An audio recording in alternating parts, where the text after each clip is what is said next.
Epekto sa El Nino phenomenon, inanay ng nasinati matod sa Pag-asa. Sa data sa Pag-asa Visayas Regional Services Division, matag buwan sa Enero ug Pebrero, mabatyagan na ang pag-ubos sa temperatura dinhi sa Subo tungod kay niining mga panahona ang peak sa hanging amihan.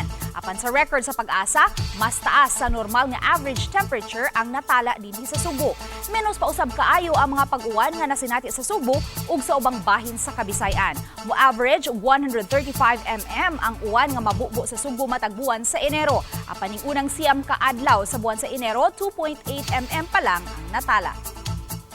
Base na to ang atong average o normal na temperature for minimum and maximum, and so far sa atong mga na-record sa data diri sa Mactan, sa temperature is slightly above average.